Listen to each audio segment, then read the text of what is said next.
Classificação indicativa. Livre para todos os públicos.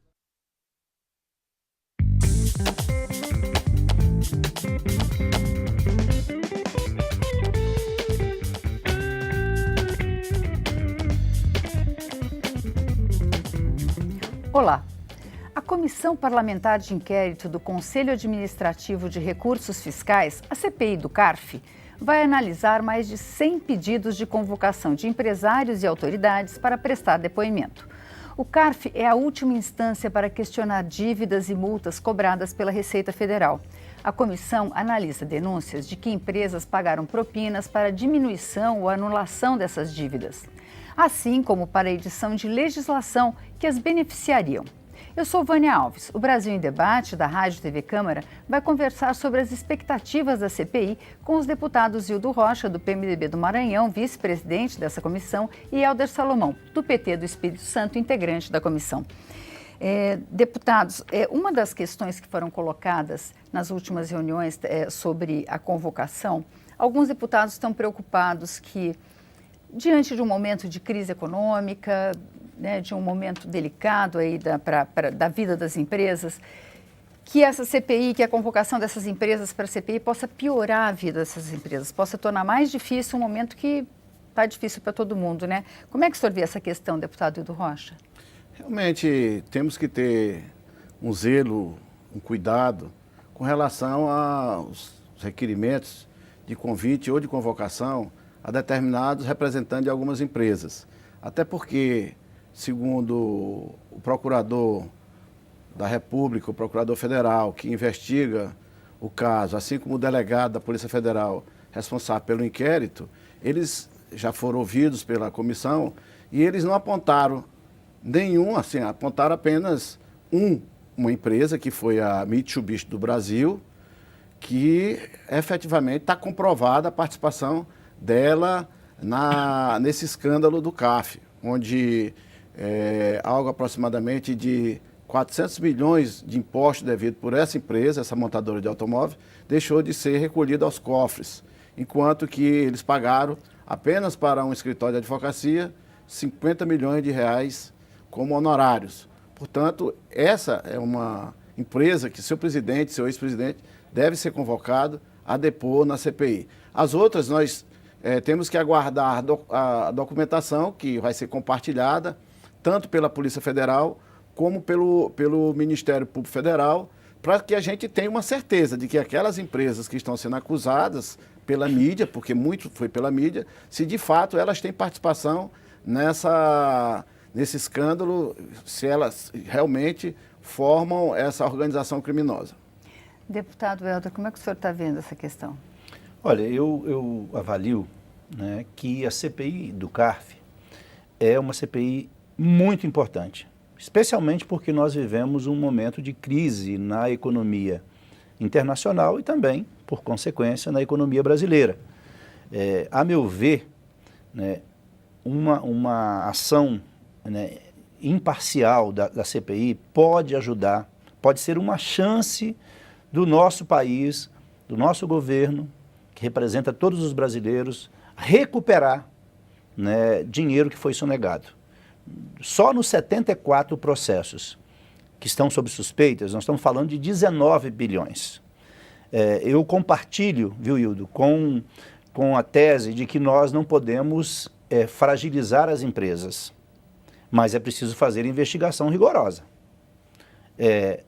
As empresas são um patrimônio do nosso país, mas as pessoas que representam as empresas e que cometeram ilícitos, né, precisam responder pelos seus atos, e eu espero que essa CPI, que a gente consiga, né, colocar dinheiro no caixa do governo, combatendo a sonegação, porque o grande objetivo da nossa investigação, e lá nós contamos com representante de partidos aliados do governo, de partidos da oposição, o grande objetivo nosso é aprofundar as investigações, buscando com isso combater a sonegação no país. E nós não estamos falando de sonegação de pequenas empresas, de médias empresas. Nós estamos falando de grandes grupos econômicos, estamos falando de bancos, falando de empresas que têm um porte grande. E, assim, o que nos estranha, o CARF é um conselho em que os seus membros não são remunerados. E as pessoas disputavam, né, até a denúncia surgir, disputavam para estar lá. Então, qual o interesse de disputar uma vaga no CARF, né, sem que haja uma remuneração? O que houve, de fato, né, por conta da estrutura, que é uma estrutura altamente questionável, sem transparência, e que gerou muitos questionamentos, ocorreram fatos. Alguns estão sendo investigados pela Polícia Federal, estão sendo investigados pelo Ministério Público, outros investigados pela CPI. Já teve uma CPI no Senado, agora nós estamos fazendo a nossa discussão na Câmara e a nossa investigação. A polícia já aponta que pelo menos, né, 6 bilhões já teria provas de que esses 6 bilhões foram desviados. 74 processos são os que estão sob suspeitas, né, sob suspeita, são 19 bilhões, mas nós estamos falando de mais de 200 mil processos. E a ordem de grandeza é meio trilhão, é 500 bilhões de reais que podem, obviamente, nós não estamos afirmando isso, porque eu sou da tese que nós não podemos pré-julgar, não podemos condenar antecipadamente. É preciso que haja uma investigação e que as pessoas denunciadas possam ter o direito de apresentar o contraditório e a sua defesa, como prevê a nossa Constituição Federal. Mas eu volto a dizer, o CARF precisa de passar por uma modernização.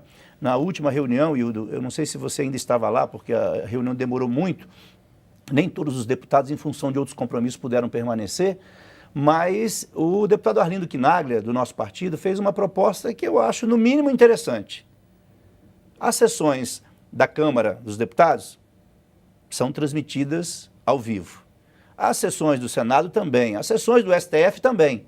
Por que não, né, nesse processo de mudança da estrutura do CARF, nós propormos que as sessões do CARF sejam também transmitidas ao vivo, para qualquer cidadão brasileiro acompanhar?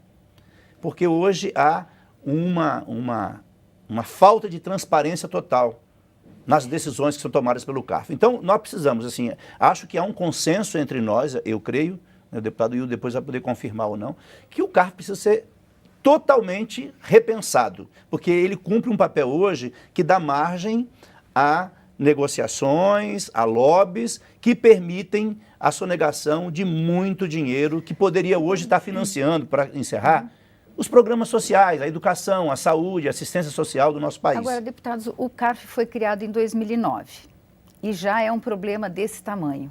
Quer dizer, agora, o CARF... A medida provisória foi 2009, né? A medida provisória, desculpe. Mas ele já é, em escala federal, um problema que a gente já viu acontecer nos estados. Né? Esse problema da análise dos recursos, de criar órgãos para conseguir resolver mais rapidamente. Quer dizer, a legislação tributária não é uma coisa complexa demais que dá espaço para criar essa dificuldade tão grande para a análise desses recursos, que eles se tornam eternos, que você precisa criar um órgão, que você tem uma dificuldade que você leva anos, que você cria essa dificuldade tão grande que abre espaço para esse tipo de problema? Será que a gente... Porque é só ver a pessoa física comum. A gente fica 2 meses com os jornais e televisões, com colunas específicas explicando como a gente deve fazer a nossa declaração de imposto. Uma pessoa que recebe uma única fonte de renda, que sustenta a sua família, ela tem que se esclarecer 300 dúvidas. Quer dizer, uma grande empresa, imagino como deve ser complexa. Quer dizer, a legislação não cria essa dificuldade? Será que a gente não tem um problema anterior, não só da estrutura do CARF? Com certeza. Primeiro que o CARF, ele sucedeu ao antigo Conselho de Contribuintes, então houve uma mudança de nomenclatura, mas de fato essa estrutura como é o CARF já existe de muitos anos já, de 1928, 1929. Lógico que a estrutura do CARF hoje ela é viciada, porque ela é paritária, metade representante da Fazenda e a metade representante dos contribuintes, que não são de fato representantes dos contribuintes, porque são representantes dos empresários. E os empresários são intermediários dos contribuintes, porque quando um empresário, dono de uma indústria de automóvel, vende o automóvel, que ele está lá agregado ao preço final do automóvel, o IPI, a contribuição sobre o lucro líquido, e aquelas diversos tributos, quem paga é quem compra. Ele é apenas intermediário. Ele já cobrou, ele já recolheu o tributo e o que acontece é que ele não repassa esse tributo. De fato, a nossa legislação é caótica.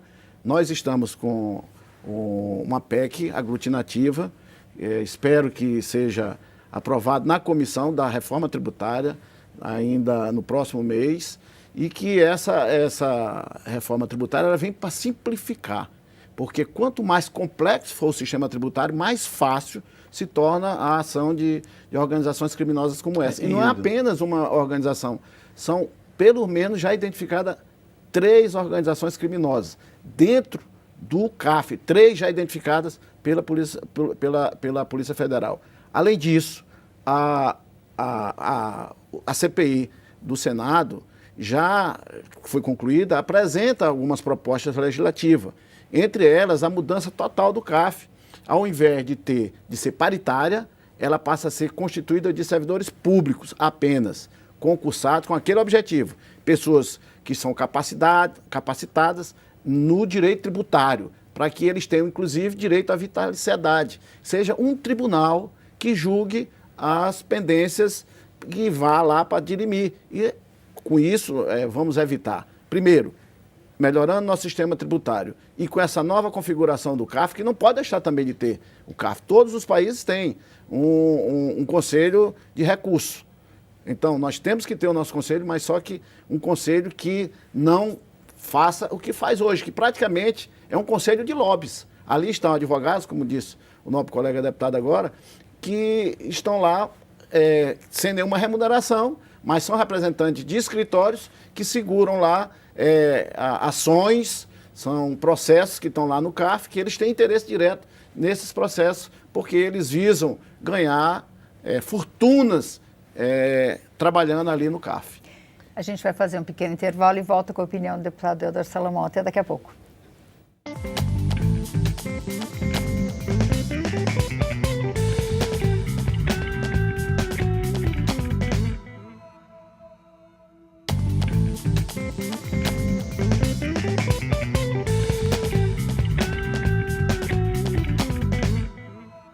O Brasil em Debate está de volta, hoje conversando sobre a CPI do CARF com os deputados Helder Salomão, do PT do Espírito Santo, e o do Rocha, do PMDB do Maranhão. Deputado Helder Salomão, a gente terminou com as propostas que o deputado e o do Rocha alinhavou de mudanças no CARF. O senhor acredita que uma mudança na estrutura do CARF pode mudar e em que termos isso pode ser aprimorado? Olha, eu falei aqui anteriormente da proposta do deputado Arlindo Quinaglia de que as sessões sejam transmitidas ao vivo para todo mundo que quiser poder acompanhar, então isso torna mais transparente. O CARF hoje não é um órgão que toma decisões de maneira transparente, embora as sessões sejam públicas, mas, enfim, né, é mais suscetível aos lobbies do que a fiscalização da população. Segunda questão, que o Senado já apontou na CPI, o delegado da Polícia Federal falou sobre isso, se eu não me engano o procurador também, que nós defendemos que sejam servidores de carreira, né, que sejam admitidos através de concurso público. Não dá para nós termos um órgão desse tamanho, que julga bilhões, né, inúmeros processos, com essa fragilidade que nós temos hoje, dá margem à corrupção. Hoje eles são indicados como? Hoje são indicados diretamente, né, o Ministério da Fazenda, do lado do Ministério da Fazenda é o governo que indica, e as entidades da sociedade, né, representando a sociedade civil. Ao nosso ver, esse tipo de indicação dá margem para ter no CARF representantes que vão lá não para defender os interesses do país, mas defender os interesses da sua empresa, da sua corporação, né? Imagine a pressão que um conselheiro do CARF deve sofrer. Por isso que essas denúncias né, que colocam sob suspeito, nesse primeiro momento, 74 processos, mas certamente tem outros, é porque, de fato, se comprovou já, em alguns casos, foi citado aqui o caso da Mitsubishi, mas se confirmou que pelo menos 6 bilhões já podem ser considerados como recursos que deveriam estar no caixa do governo e que foram sonegados por conta dessas decisões nebulosas.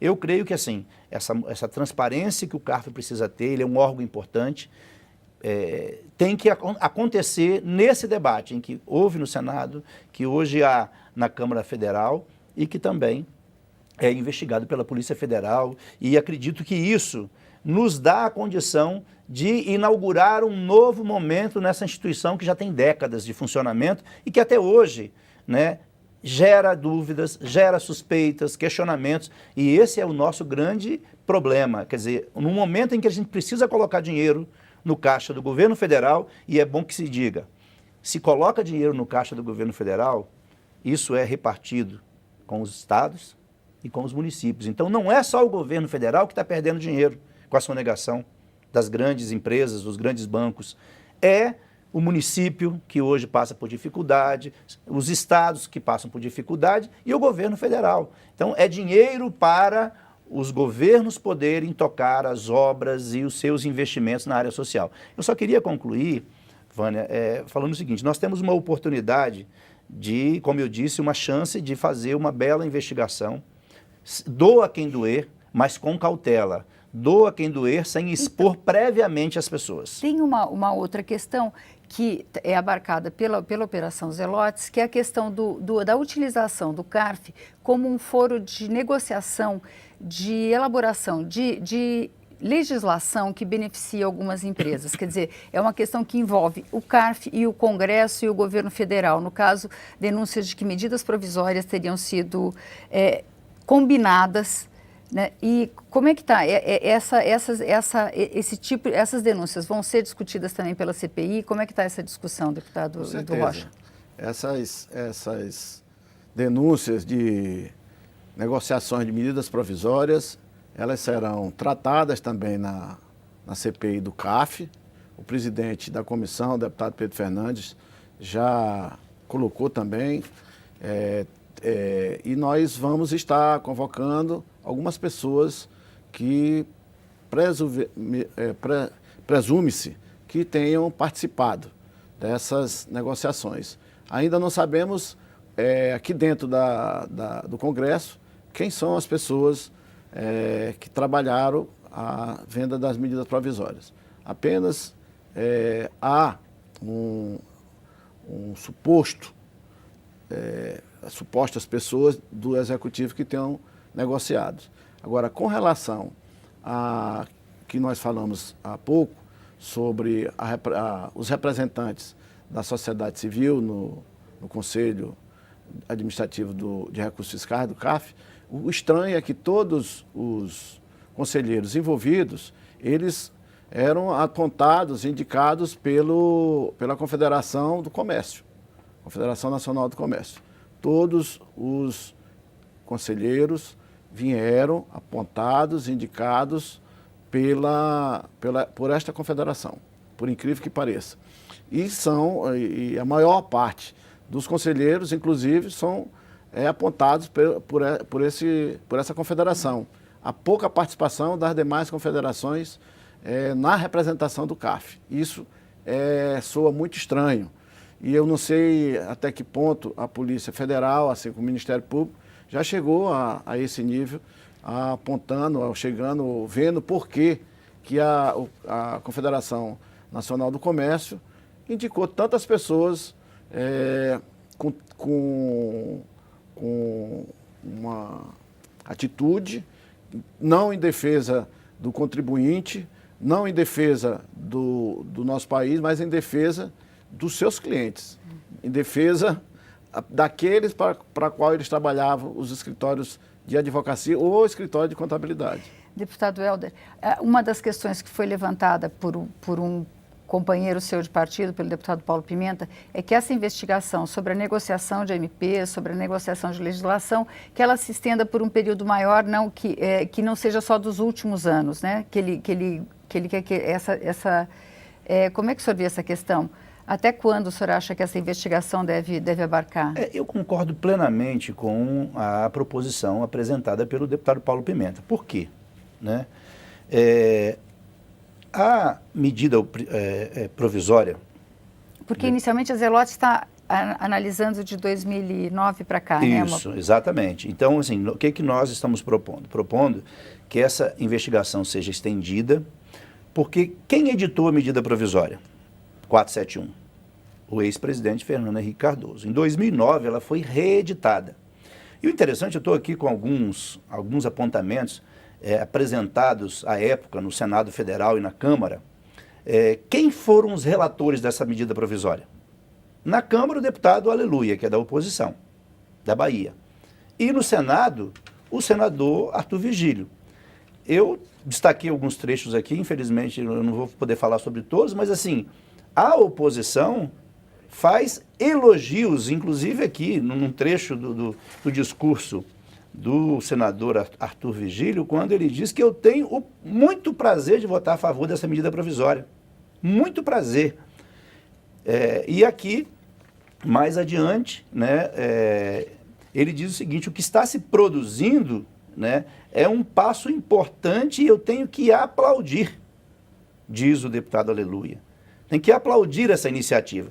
Então, assim, o que me estranha é como que se consegue convencer todo o Congresso Nacional, não estou falando da Câmara dos Deputados, todo o Congresso. Como que houve compra de medida provisória, embora se há denúncia, eu defendo que se investigue, mas por que, por exemplo, né, uma iniciativa da oposição de convocar o ex-presidente Lula, que foi quem reeditou com as relatorias todas na mão da oposição.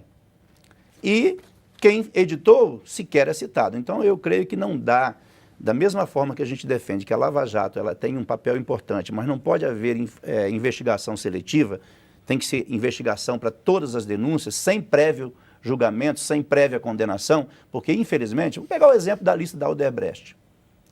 Certamente lá tem joio e trigo. E é ruim quando a gente aponta como se todos que estão naquela lista sejam, né, pessoas envolvidas em corrupção. Certamente lá deve ter, né, casos de corrupção e casos de doações legais previstas em lei. Da mesma forma, eu vejo que, né, essas medidas são 3 medidas, foram aprovadas por unanimidade.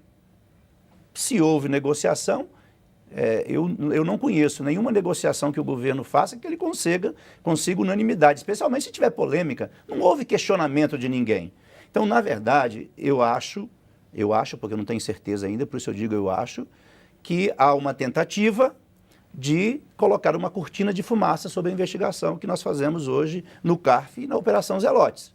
A meu ver, o foco principal, embora, volto a dizer, se tem denúncia tem que ser investigado, o foco principal é o combate à sonegação. A meu ver, é a Operação Zelotes, que já se comprova que através dessas decisões obscuras do CARF, nós tivemos, né, um grande volume de sonegação no nosso país. Então, por isso, eu creio que assim, a gente não pode transformar, embora tenha que ser investigada, a CPI do CARF para falar só de medida provisória. Se falar só sobre isso, especialmente querendo investigar de 2009 para cá, fica claro que se quer fazer, primeiro, investigação de um pedaço, do outro não.